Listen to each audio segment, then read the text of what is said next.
ہم اکثر یہ کہتے ہیں کہ اللہ تو ہم سے 70 ماؤں سے زیادہ پیار کرتا ہے نا، تو وہ ہمیں آزمائش ہی کیوں دیتا ہے؟ ہم کہتے ہیں کہ اللہ تو جانتا ہے کہ ہمیں کس چیز کی خواہش ہے، تو انتظار ہی کیوں کرواتا ہے، بن مانگے کیوں عطا نہیں کرتا؟ ارے ذرا یہ سوچو تم کہ اگر یہ معمولی سی آزمائش نہیں آتی تو تم اللہ سے کیسے جڑ پاتے؟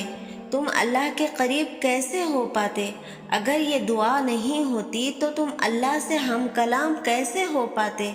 اللہ ہمیں مختلف ذریعوں سے آزماتا ہے، کبھی کوئی چیز دے کر آزماتا ہے تو کبھی کوئی چیز لے کر آزماتا ہے، لیکن یاد رکھو کہ اللہ آزماتا بھی انہی کو ہے جن کو وہ اپنے قرب سے نوازنا چاہتا ہے۔ اگر اللہ نے تم کو آزمائش دی ہے تو اس کا مطلب یہ نہیں کہ اللہ تم سے ناراض ہے یا تم کو سزا دے رہا ہے۔ ارے آزمائش کا مطلب تو یہ ہے کہ اللہ نے تمہیں اپنی محبت کے لیے چن لیا ہے۔ تم یہ کیوں نہیں سوچتے کہ اگر اللہ کو سزا ہی دینی ہوتی تو وہ پھر آزمائش سے نکالتا بھی کیوں؟ ہاں یہ بات سچ ہے کہ آزمائش میں ڈالنے والا اللہ ہے تو آزمائش سے نکالنے والا بھی اللہ ہے۔ آزمائش بظاہر تو یہ ایک لفظ ہے، لیکن دراصل یہ رب سے جڑ جانے کا ذریعہ ہے، یہ رب سے تعلق بنانے کا ذریعہ ہے، اور آزمائش ایک طرح سے تم کو مضبوط کرنے کے لیے بھی آتی ہے، جو کہ بہت ضروری ہوتا ہے۔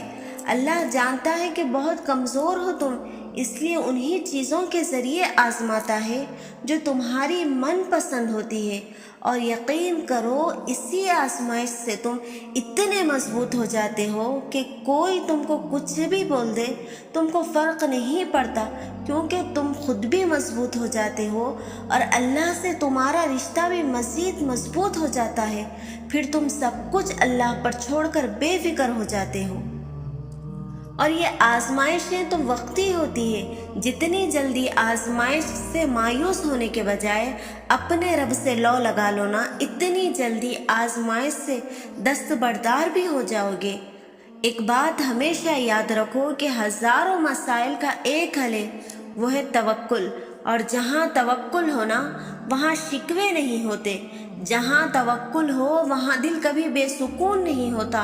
اگر پھر بھی تمہیں لگتا ہے کہ تم میں صبر کرنے کی طاقت نہیں ہے تو جان لو کہ وقت آزمائش یعنی کہ آزمائش کا وقت اب ختم ہونے کو ہے۔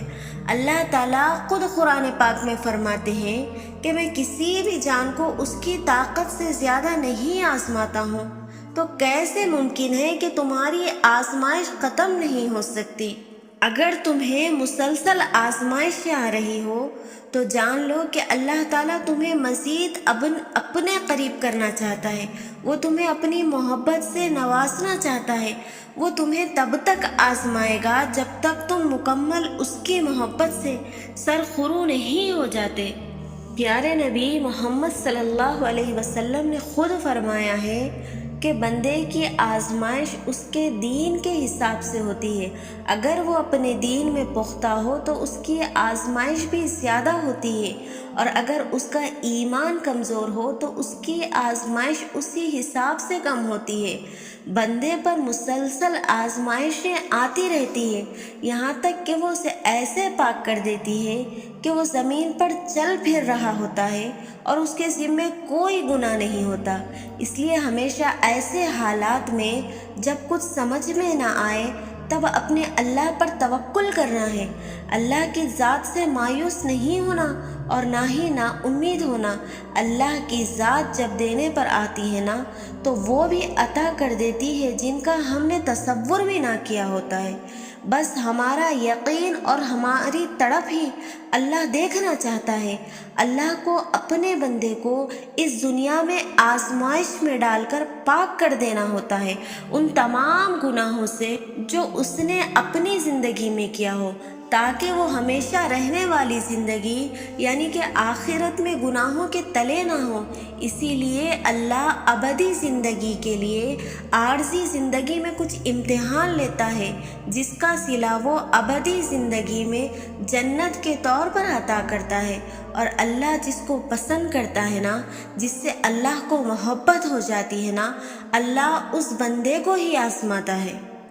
اور اللہ تمہیں اسی سے آزماتا ہے جو تمہیں سب سے زیادہ محبوب ہو۔ یاد کرو وہ وقت جب اللہ نے حضرت ابراہیم علیہ السلام کو بڑھاپے میں اولاد عطا کی، اور اسی اولاد کو اللہ نے ابراہیم علیہ السلام کی آزمائش بنا ڈالا۔ اور حضرت ابراہیم علیہ السلام نے اللہ کی محبت میں اس آزمائش پر صبر کیا، اور اللہ نے اس صبر کو اتنا پسند کیا کہ رہتی دنیا تک ان کا عمل جاری رکھا۔ اس لیے ہمیں چاہیے کہ جب ہمیں کوئی مصیبت یا تکلیف پہنچے اس پر صبر اور اللہ کی ذات پر یقین کرنا چاہیے۔ اللہ کے پاس انصاف ہے، وہ ہمارے صبر کا بدلہ بہتر سے بہتر عطا کرے گا۔ اور ہمیں مایوس ہونا نہیں چاہیے، کیونکہ جس کا یقین اللہ پر نہ ہو وہ لوگ مایوس ہوتے ہیں۔ جب لوگ مایوس ہو جاتے ہیں تو ہم اللہ کے سامنے نہ صابر بن پاتے ہیں، نہ کامل یقین رکھنے والے بن پاتے ہیں۔ ہم جتنا اللہ پر یقین کریں گے، اللہ اتنا جلد از جلد ہماری دعاؤں کو قبول کرے گا۔ یقین رکھو کہ صبر کے بعد تمہیں ایسی حیران کن نعمت سے نوازا جائے گا کہ تم ہر دکھ تکلیف غم بھول جاؤ گے، اور ہر چیز کا اللہ نے خاص وقت مقرر کر رکھا ہے، اور اس صحیح وقت پر معجزے بھی ہوں گے، اور چیزوں کو بہتر بنا کر واپس لوٹا دیا جائے گا انشاءاللہ۔